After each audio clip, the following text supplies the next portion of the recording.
بسم الله الرحمن الرحيم والتين والزيتون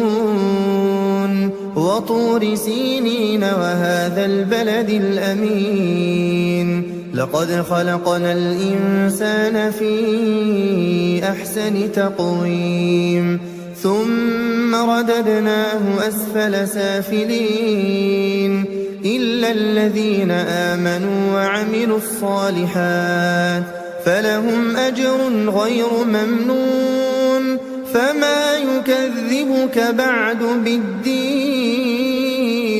أليس الله بأحكم الحاكمين